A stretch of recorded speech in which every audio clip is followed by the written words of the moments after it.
Je vous dis bonjour à la maison, ici Mathieu Daho, bienvenue à CSCV 360 édition du mois de mars. Je vous présente à l'instant mes trois invités, trois commissaires. Premièrement, Edmond Leclerc, commissaire Rivière-Blanche, bonjour. Bonjour. Également Andréane Thibert, commissaire Parent, bonjour à vous également. Et finalement, Caroline Saint-Louis, commissaire Méandre de la Petite-Nation. Bonjour. Bonjour. Vraiment plusieurs sujets pour ce mois de mars. On va commencer tout de suite avec la nomination de Mme Jeannie Vallée, qui est nouvellement commissaire dans la circonscription de la Vallée de la Lièvre. Peut-être, Mme Saint-Louis, nous expliquer un peu le parcours de Mme Vallée. Oui, Mme Vallée est très impliquée auprès de sa communauté, ce qui veut dire qu'elle est conseillère à la municipalité de Val-des-Bois. Elle est également vice-présidente du conseil d'établissement de l'École de la montagne de son secteur et grandement impliquée là, en bénévolat auprès de son école. Donc, elle a déjà à cœur là, les valeurs du conseil, ce qui veut dire qu'on est très heureux de l'accueillir auprès de nous. On sent que ça va être un bel ajout à notre équipe. On en profite pour remercier Mme Morin de son implication. Merci de son implication auprès du conseil et de la commission scolaire. Et vous lui avez parlé à Mme Vallée. Qu'est-ce qu'elle vous a dit? Pourquoi ça l'intéressait, le poste de commissaire? Mme Vallée est vraiment intéressée à s'impliquer auprès justement de la jeunesse, auprès de, comme qu'elle a dit, là, de son secteur, de son coin de la vallée de Val-des-Bois, pardon, mais également là, au sein de la commission scolaire là, en entier. Donc, c'est vraiment son implication auprès des jeunes, auprès de la communauté là, qui l'intéresse et qui veut prendre un autre volet. Oui, bienvenue dans l'équipe. Il y a été question, oui, lors du dernier conseil des commissaires, du dévoilement du rapport annuel 2016-2017. Madame Thibert, qu'est-ce que c'est exactement un rapport annuel? Le rapport annuel, dans le fond, il est produit à chaque année. C'est la reddition de comptes, dans le fond, à nos parents d'élèves, nos payeurs de taxes, etc. Ça va souvent avec la planification stratégique, convention de partenariat, les directions. Le ministère, il met aussi des balises, des choses à réaliser absolument. Après ça, on suit, dans le fond, ce plan-là. Et puis, on sort nos chiffres à la fin de l'année pour produire là, nos réalisations, qu'est-ce qu'on a fait, les avancements, etc., etc. Puis il y a beaucoup de données dans ce rapport-là. Qui s'occupe de monter le rapport? Dans le fond, c'est l'administratif, parce qu'il y a beaucoup de données, des données d'élèves. Souvent, c'est lecture, écriture, mathématiques qui sort dans ce rapport-là. Il y a aussi le taux de décrochage. On parle souvent du taux de décrochage. On sait que souvent, dans les médias, on a au début janvier le taux de décrochage qui sort avec la liste des écoles, etc. Nous, on met ça aussi à l'intérieur de ça, ça va de soi. On est justement le plus bas. Oui. En fait, la CCV a le plus bas taux de décrochage. Le plus bas taux de décrochage, ça, ouais? oui. 13,5 %. La moyenne est située à 15,5 %, fait que c'est très bon pour la CSCV. Si on recule là, des années en arrière, là, on a fait un bon bout de chemin là, avec nos décrocheurs. Puis, il faut remercier aussi la CSCV entière et les enseignants, tous les partenaires, le personnel. Qu'est-ce qui est bon à la CSCV, c'est que chaque personne met l'épaule à la roue. On va chercher chaque décrocheur, on le ramène, peu importe. C'est pour ça que c'est si important de tenir un lien avec un élève. C'est pour le garder sur le bon voie. Est-ce qu'il y a des points à travailler qu'on remarque? C'est sûr qu'il faut travailler l'intimidation, la violence. Le gros enjeu en 2018, on le sait, c'est les réseaux sociaux. Ça donne beaucoup d'effets de la retour aux écoles. Mais avec la formation des enseignants, la formation du personnel, on est capable d'aller raccrocher ça puis de ramener ça là, au plus bas. Mais on peut vraiment être fiers de notre rapport annuel. Là. Nos taux de diplomation sont exceptionnels. C'est sûr qu'on travaille encore. Il y a encore des données à sortir. Mais le gros enjeu aussi, c'est le passage de la 6e année au secondaire 1. On travaille beaucoup là-dessus. Là. En ce moment, là, on sait que c'est là. Il y a une difficulté, mais on y va, puis on saute dans... On y va à 100 %, puis on veut ramener ça. Mais on est sur la bonne voie. On a des bons acteurs pour ramener ça. Là. Lors du conseil également, par voie de résolution, on a demandé au gouvernement des outils afin de favoriser le taux de participation aux prochaines élections scolaires qui sont prévues le 4 novembre, c'est-à-dire environ un mois après les élections provinciales. Selon la CSCV, M. Leclerc, est-ce que c'est logique que ces élections-là arrivent le 4 novembre? Oui, bien, vous venez de le dire, dans le fond, là, c'est inquiétant pour le Conseil de voir qu'il va y avoir des élections générales provinciales un mois avant les prochaines élections scolaires, si rien ne change pour le moment. Donc, c'est la raison pour laquelle là, le Conseil des commissaires a adopté une résolution pour demander au ministre de l'Éducation, M. Sébastien Proulx, de mettre les meilleurs moyens en place pour favoriser un plus grand taux de participation. Et dans ça, on demande le report des élections là, qui n'aurait pas lieu le 4 novembre 2018, mais un peu plus tard, justement, pour favoriser un plus haut taux de participation. Donc, soit le report, mais si je ne me trompe pas, on demande peut-être aussi plus d'argent, peut-être pour promouvoir aussi ces élections-là. Oui, plus d'argent, une campagne de sensibilisation, c'est sûr que ça peut aider. On parle aussi du vote électronique qui pourrait être intéressant pour inciter les gens à aller voter plutôt que de se rendre aux urnes. Ça peut être plus facile pour les électeurs de voter. Donc, vraiment, là, tout ce qu'on souhaite, c'est que notre Conseil des commissaires soit représenté par ces électeurs et non pas une petite partie là, de l'électorat. Donc, on veut vraiment avoir des moyens qui vont inciter les gens à aller voter. Il semble, et vous me dites si je me trompe, il semble avoir peut-être un désintérêt ou peut-être que les gens ne sont pas assez au courant que ça existe des élections scolaires. Pourquoi, selon vous? Bien, écoutez, il y a plusieurs raisons qui peuvent expliquer ça. On l'a vu, tu sais, avec les dernières élections municipales, le taux de participation ici en Outaouais était assez faible aussi. Donc, les gens sont peut-être un peu désintéressés. C'est sûr que si on s'actualise un peu le mode de scrutin électronique ou d'autres mesures comme ça, on n'a rien à perdre à voir si le taux de participation ne pourrait pas s'améliorer. Donc, c'est sûr qu'il peut y avoir plusieurs causes, mais nous, dans le fond, on veut juste essayer de mettre les meilleures mesures en place pour avoir un plus haut taux de participation. Mais on doit également être connu, là. C'est de là la campagne de sensibilisation. Hein. Qu'est-ce qu'on fait, nous, en tant que commissaire? Qu'est-ce qu'on fait? Qu'est-ce que la commission scolaire fait pour le citoyen qui n'a pas d'enfant? Comme ça, on peut l'intéresser, lui, ça, à venir voter. Là. De là qu'on aimerait avoir une formule gagnante côté autant de temps que visibilité. Et de joindre, et c'est une idée qu'on entend peut-être à différents endroits au Québec, de joindre les élections scolaires et les élections municipales. Est-ce que vous pensez que ça pourrait être une bonne idée? Oui, bien écoutez, c'est sûr que plus on demande aux gens d'aller voter souvent, plus c'est un effort qui va peut-être être difficile. Là, on peut supposer que le résultat pourrait être positif, c'est sûr.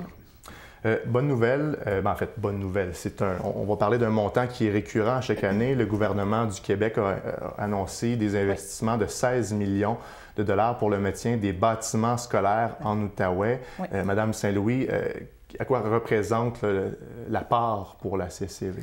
La part pour la CSCV est de 2,6 millions, ce qui veut dire qu'on parle de 12 projets qui vont se tenir au courant de la période estivale, bien sûr, pour ne pas déranger là, le déroulement là, de la période scolaire. Pardon. Donc, on va avoir 12 projets sur l'ensemble de notre commission scolaire. Là, on parle là, toiture, réfection de toiture, stationnement, climatisation, ventilation. Donc, c'est vraiment l'entretien de bâtiments existants. Et selon ce que vous entendez là, au sein du Conseil des commissaires, est-ce qu'à la CSCV, on a des bâtiments en bon état? Oui, si on regarde la majorité de nos bâtiments, ouais. Effectivement, on a des bâtiments en bon état, considérant là, quand même l'âge de nos bâtiments là, de certains secteurs. Fait qu'on est satisfait du 2,6 millions. C'est certain là, que si on peut avoir les meilleurs bâtiments possibles, ça va favoriser en même temps là, le bien-être là, des élèves et étudiants dans nos écoles. Madame Thibert, on le sait, vous êtes commissaire parent. Je serais curieux de savoir, j'aimerais ça prendre un peu le pouls de ce qui se passe dans le comité de parents. Quel genre de discussion on a dernièrement? Dans le fond, dernièrement, c'est des grosses réunions. Souvent, on travaille au niveau du calendrier. On est consulté au niveau du calendrier. Consulté aussi au niveau des politiques, les politiques de transport, politiques d'admission des nouveaux élèves. Toutes les choses qui ont besoin de consultation passent par le comité de parents, là. Après ça, qui est consulté, ils vont au conseil des commissaires, puis après ça, il est adopté. Mais souvent, les gens, ils savent pas c'est quoi le comité de parents. Il découle du conseil d'établissement, puis il est méconnu. Je trouve qu'il n'est pas assez connu. Il y a beaucoup, on a un gros poids au comité de parents. C'est un parent par école de toute la commission scolaire. Fait qu'on peut se ramasser là, avec 23 parents alentours qui ont le même enjeu, c'est l'école, c'est l'éducation, c'est les enfants. Puis c'est là qu'on part en consultation. Là. Souvent, on a des présentations, oui, on fait des recommandations. Y a-t-il des inquiétudes que vous entendez qui reviennent souvent? Ou... Pas au comité de parents, non. Pas au comité de parents. Puis même dans la CSCV, là, je te dirais, là, c'est plutôt minime. Là. Vraiment, là, ça va bien. Puis au comité de parents, c'est sûr que des fois, il y a des petites choses qui sont ramenées, mais c'est rien de dramatique. Là. Il n'y a pas de... C'est vraiment, là, on travaille ensemble. Il y a une belle collaboration, là, comité de parents. Après ça, comme conseil d'établissement, puis au niveau du conseil des commissaires, là, je trouve qu'on a un beau lien. Il y a vraiment un lien à faire entre les trois. Et puis, non, on vient à bout de beaucoup de choses. Et puis, il y a une belle collaboration. On a un beau comité de parents, là. Vraiment, là. Je change de sujet. La CCV fait une demande d'allocation financière pour la cafétéria de l'école Louis-Joseph Papineau. Si je ne me trompe pas, la cafétéria, en ce moment, n'arrive pas à sa pérennité financière. Qu'est-ce qui se passe exactement? Exactement. Présentement, la cafétéria n'obtient pas justement d'allocation. L'indice sur lequel il utilise pour justement allouer cette allocation-là, on est à un niveau de 7, puis l'allocation... on reçoit un niveau 8. Nous, ce qu'on demande, c'est d'utiliser, il y a 2 types d'indices. On demande d'utiliser un deuxième type d'indice. Je l'ai pris en note parce que je ne veux pas me tromper de nom. On aimerait bien, du moins, utiliser l'indice du milieu socio-économique et non pas l'indice qu'ils utilisent présentement, qui est du seuil de faible revenu. La majorité des allocations utilisent justement l'indice du milieu socio-économique. Donc, c'est la résolution, la demande qu'on fait, ou du moins de tenir compte justement du milieu environnant. Louis-Joseph Papineau a justement, de l'autre côté de la 148, 3 restaurants là, fast-food qui est attirant pour les élèves et qui est facile d'accès également. Fait qu'on on prône haut et fort les saines habitudes de vie. Donc, avec les 3 restaurations là, rapides à 2 minutes de l'école, c'est justement, ça ne va pas dans notre vision, puis on aimerait vraiment que ça soit pris en considération pour l'allocation, pour avoir justement une cafétéria qui peut fournir là, un service de traiteur aux enfants, de cafétéria aux enfants qui puissent rester à l'intérieur des milieux de l'école, puis ce qui veut dire, bien, probablement un échange là, sur l'heure du midi là, avec les autres élèves. Puis à qui on l'a fait concrètement, cette demande d'allocation?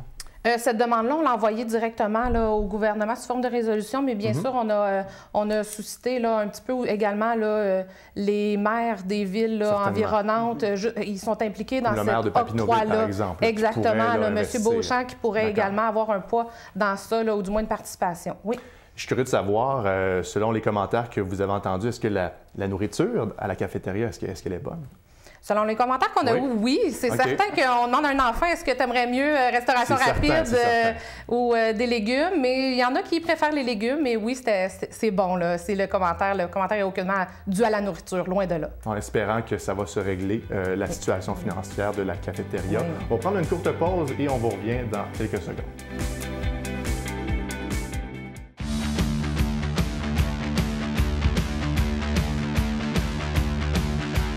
Nous vous présentons le tout nouveau véhicule de tournage de la TVC Basse-Lièvre.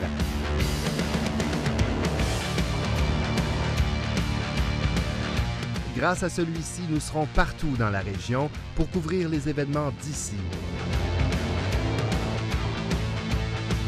TVC Basse-Lièvre, propulsé par Desjardins, Caisse du Cœur des Vallées. On courtille? Oui. La philosophie des amputés de guerre, c'est l'entraide, c'est le plus vieux qui aide le plus jeune, comme je fais avec le petit Emmanuel. J'adore courir. C'est une passion pour moi. Je vais dehors, je pars à courir. C'est rendu que je veux aller dans les hauts niveaux. C'est correct? Ouais. Les amputés de guerre ont totalement changé ma vie. Ils m'ont permis de vivre ma passion. Les amputés de guerre supportent à fond le rêve des enfants. Moi, j'aime ça courir. On est de retour à CSCV 360, toujours en compagnie d'Edmond Leclerc, Andréane Thibert et Caroline Saint-Louis, 3 commissaires de la CSCV. Monsieur Leclerc, on a créé un nouveau poste de directrice générale adjointe aux affaires éducatives. C'est Mme Nancy Morin qui va entrer en poste dès le 1er juillet. Peut-être nous expliquer un peu les fonctions de cette dame-là? Oui, exactement. Bien, premièrement, là, on le sait, le Conseil des commissaires a nommé, il y a quelques mois, un nouveau directeur général à la commission scolaire. Oui, M. Bellemare. Exactement. Donc, M. Bellemare est arrivé aussi avec des nouvelles propositions. Puis, le Conseil était très favorable, entre autres, à ajouter le poste d'une direction générale adjointe à la commission scolaire. Et dans le fond, là, ça va être Mme Nancy Morin qui va occuper ce poste-là. Mme Nancy Morin, qui est de l'interne, là, qui était déjà à la commission scolaire et qui va assurer, dans le fond, un soutien, surtout un soutien pédagogique à tous les établissements là, de la commission scolaire. Ça va dans nos grandes lignes, dans notre vision à long terme. Donc, c'est sûr que ce poste-là, là, ça va être vraiment bénéfique là, pour la commission scolaire. On parlait vous parlez de M. Bellemare. Est-ce que pour les commissaires, ça a été facile, le pont entre l'ancien DG et le nouveau directeur général? Bien, écoutez, moi, je ne pourrais pas en parler d'expérience personnelle. Vous êtes là depuis quelques semaines, c'est vrai. Aussi, oui. J'ai trouvé ça vraiment facile. Je trouve que c'est 2 personnes complètement différentes. On ne parle pas du même type de direction générale. Par contre, autant qu'il y avait du bon, autant qu'il y avait du extrêmement bon, avec M. Bellemare, c'est la même chose. C'est un vent nouveau. Comme au Conseil des commissaires, on a des nouveaux commissaires. Je trouve qu'on prend une tournure, un vent de changement, comme les autres commissions scolaires. Le ministre de l'Éducation aussi prend un vent de changement. Il met des priorités à la bonne place. Puis ça va de soi. Là. On roule sur l'autoroute puis on s'enligne dans la bonne direction. Puis j'imagine que c'est important pour, oui, la CSCV, mais n'importe quelle autre commission scolaire d'amener des nouvelles idées. Oui, puis oui, vraiment, là, c'est super important. Puis faut amener la commission scolaire toujours plus haut. Fait que rester tout le temps avec les mêmes plans, les mêmes buts, etc., c'est pas possible pour une direction générale. Puis M. Goudreau, il a très bien fait ça aussi là, à ce niveau-là. C'est juste que là, c'est ça, on part avec un nouveau directeur général, on part avec de nouvelles idées. C'est sûr, certain que le conseil appuie M. Bellemare avec les nouvelles idées comme les commissions scolaires efficaces. Mais non, il y a un beau vent de changement. On est confiant et confiante là, au conseil, là, vraiment. Là. C'est le moment, comme on le fait à chaque mois, de mettre en lumière les bons coups du mois. Et cette fois-ci, c'est pour le mois de mars. Premièrement, j'aimerais ça parler du livre qui a été signé par l'auteur Katia Canciani. Le nom, c'est « L'attaque du grifteur ». Oui. Vous l'avez entre les mains. Et ce qui est intéressant, c'est que ce livre-là met en scène un personnage qui a été créé par un élève de l'École du Ruisseau, le jeune Maxime Lefebvre. Et le 10 mars dernier, il a eu la chance de faire une session de dédicace à la librairie Rosemary. Oui, oui, il était très fier. Effectivement, c'est dû à un concours là, des 10 années là, de... Donnez-moi un instant que je vois le titre de Cheval masqué, exactement, qui ont demandé aux élèves de l'Outaouais de participer. Puis c'est effectivement l'idée de Maxime qui a été retenue pour créer là, autant le monstre que l'histoire autour. Un gros merci justement à l'implication là, de l'enseignante, de la direction de l'École du Ruisseau qui permettent aux élèves de s'exprimer de cette manière en créant puis en voyant une belle réalisation, en ayant un livre avec son nom qui apparaît, une belle dédicace là, pour Maxime. C'est une bel accomplissement. Et pour les gens qui nous écoutent à la maison, vous pouvez probablement vous procurer ce livre-là à la librairie Rosemary. Rosemary. Oui. Ce livre-là qui s'intitule, je le rappelle, « L'attaque du grifteur ». Monsieur Leclerc, un événement qui s'en vient bientôt, un événement majeur, notre Stéphanie Saint-Jean nationale qui vient sur scène à la Salle des Jardins. Ça va se dérouler le vendredi 6 avril prochain. Elle va être accompagnée sur scène de l'harmonie Contretemps de l'école secondaire Hormidas-Gamelin. Je pense qu'il y a beaucoup de gens qui attendent cet événement-là. Vous l'avez dit, c'est un événement majeur à la commission scolaire, une grande fierté. Stéphanie Saint-Jean, là, on le sait, c'est une élève de la commission scolaire qui va venir performer avec des jeunes de la commission scolaire de l'Harmonie Contretemps. Donc, c'est une très bonne nouvelle. C'est un spectacle qui est attendu par la population là, de la commission scolaire, c'est certain. Les billets, la vente de billets se déroule très bien. Là. Il y a un souper qui est avant. Il ne reste plus de billets pour le souper, mais vous pouvez encore vous procurer des billets là, pour le spectacle. Donc, ça s'en vient très bientôt. Puis, on est très fiers là, de comment est-ce que ça se déroule. J'aimerais ça rappeler aussi que les profits vont aller directement à la Fondation là, de la réussite éducative. Donc, en plus, c'est pour une bonne cause. Il y a aussi la journée du chandail rose qu'on met en lumière pour le mois de mars. C'est passé il y a quelques jours. C'est une journée contre, où on se dit contre l'intimidation. Et ce qui est intéressant, c'est que ça a commencé à ESHG et là, on a propagé la bonne nouvelle dans toutes les écoles de la CSCV. Il y a beaucoup de jeunes qui ont participé à l'événement. Exactement, ça a fait boule de neige. Puis qu'est-ce qui est intéressant, c'est que c'est pas juste à la CSCV. Là, on a commencé à avoir des personnalités du milieu qui ont commencé à s'afficher en rose cette journée-là. Notamment, là, j'en profite pour souligner le cabinet du maire de Gatineau qui a même profité de l'occasion pour se vêtir en rose. Donc, c'est vraiment un autre bon coup à la commission scolaire. Là, une journée de sensibilisation contre l'intimidation, donc en portant là, des vêtements roses. Avez-vous porté votre chandail rose cette journée-là? Chandail rose cette journée-là, on avait un comité le soir, puis on était tous en rose. Génial. Un camp culinaire, ça s'est passé encore une fois il y a quelques jours avec les chefs et les élèves du Centre de formation professionnelle. Madame Thibert, je crois que votre fille a participé au camp. Qu'est-ce qu'elle a vécu comme expérience? Durant la semaine de relâche, dans le fond, Mme Larocque, M. Tessier, ils ont organisé un camp culinaire avec les finissants de la cuisine du marché, de la formation professionnelle. C'est extrêmement de l'implication au niveau des finissants. Les finissants, ils ont pris chacun 1 à 2 élèves durant la semaine de relâche, de 8 à 16 heures. Les élèves finissants avaient des gens avec eux, de la population de 10 à 15 ans qui allaient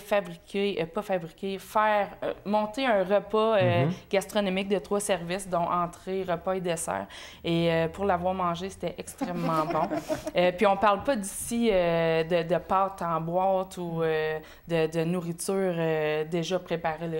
Les élèves ont eux-mêmes fait leurs pâtes. C'est de la haute gastronomie. C'est de la haute gastronomie. C'est pas un petit plat de craft dinner. Oui, puis j'ai été extrêmement surprise parce que souvent, on va dire que les finissants, ils auraient fait beaucoup pour eux, mais c'est vraiment les invités qui ont travaillé avec les différents outils. Là. Il y avait vraiment une belle collaboration.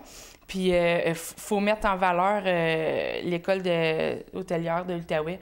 On a une cuisine à couper le souffle. On a eu un gros investissement. Avec les investissements, en effet. C'est magnifique. Ça donnait le goût d'y aller en même temps. Puis, on sait que quand le niveau de chômage y est bas, les inscriptions à la formation professionnelle, ils baissent. C'est normal. Ça arrive quelque temps à tous les 5 à 6 ans. Fait que ça donne une belle visibilité, je trouve, à notre centre de formation professionnelle. Puis si j'invite les gens aussi à aller voir le Facebook, c'est Centre de formation professionnelle Relais de la Lièvre et Seigneurie. Les photos sont là des repas qui ont été concoctés par les élèves qui ont été inscrits, dans le fond. Et puis, il faut remercier aussi le chef Gaétan Tessier, les finissants. C'est des élèves qui ont pas eu de semaine de relâche, dans le fond. Ils ont vraiment... ils se sont investis pour cette semaine-là. Puis en même temps, c'est un beau projet qui est monté parce que c'est une levée de fonds qui est faite par ces élèves-là, puisque tous les finissants vont aller... ils vont s'offrir un voyage, dans le fond, là, en Europe, là, pour manger dans des restaurants gastronomiques. Là. J'ai su entre les branches qu'il pourrait y avoir aussi un camp culinaire là, cet été. Ah, il pourrait avoir un camp, il pourrait avoir opportunité de peut-être un samedi sur quelques... Ça s'est discuté. Il n'y a rien de fait encore, mais il y a eu tellement une grande demande pour ce camp-là. M. Tessier il recevait une trentaine d'appels à la deuxième journée, puis c'était déjà complet. Là. Il était trop tard. Mais non, il y a une belle demande, puis je trouve que une belle visibilité, puis probablement qu'il y a des inscriptions qui peuvent découler de ça. Souvent, moi, ma fille, elle a 10 ans, mais qui se reste dans 5-6 ans, j'aimerais ça faire la cuisine. Ça donne le goût, ça ouvre l'esprit, ça ouvre le palais aussi, parce que c'était vraiment, vraiment bon. Je pense que la CCV peut être fière de ce programme-là. On est vraiment fiers, oui, vraiment. Monsieur Leclerc, on a pu vous voir aux dernières élections municipales. Vous êtes présenté dans Buckingham. Et là, vous n'avez pas remporté vos élections, mais c'était très serré contre M. Lajeunesse, qui est maintenant, qui est encore conseiller pour un deuxième mandat. Je suis curieux de savoir pourquoi vous avez décidé de vous impliquer là, au sein du Conseil des commissaires. Oui, bien, c'est un très beau travail là, de justement s'impliquer dans la communauté de l'éducation en Outaouais. Là. La commission scolaire au Cœur des Vallées, c'est une institution reconnue. Puis il y avait une demande pour des commissaires. Donc, on sait avec 3 départs qui ont eu lieu avant les vacances de Noël. Là. Donc, jusqu'à date, j'aime beaucoup mon expérience. Ça me permet d'être actif dans ma communauté, puis je ne pourrais pas souhaiter mieux. Donc, effectivement, c'est une très belle expérience au sein du Conseil des commissaires. Mais là, est-ce qu'on peut dire que vous êtes officiellement le plus jeune commissaire à siéger au Québec, peut-être? Je ne sais pas. Est-ce que vous êtes informé? Ben, je ne me suis pas informé à ce niveau-là. Je vous dirais, là, présentement, dans le Conseil, je suis plus jeune, mais... vous avez 19 ans, c'est ça? Oui, c'est ça. 19 ans. Mais mon collègue Marc-Olivier Bisson a été élu à 18 ans. Donc, à la commission scolaire au Cœur des Vallées, on en est fiers. Là, on a beaucoup de jeunes commissaires qui s'investissent. Madame Vallée aussi, qui vient d'arriver, qui est pas tellement vieille non plus. Donc, c'est le fun d'avoir une belle diversité comme ça dans le conseil. C'est la fin de l'émission déjà. Je vous remercie les 3. Edmond Leclerc, commissaire Rivière-Blanche, Andréane Thibert, commissaire Parent et Caroline Saint-Louis, commissaire Méandre de la Petite Nation. Merci à vous 3 pour cette belle discussion. Merci. À la maison, si vous avez des commentaires, des questions, vous pouvez nous écrire au info@cscv.qc.ca. On se donne rendez-vous le mois prochain pour une autre émission de CSCV 360. Au revoir.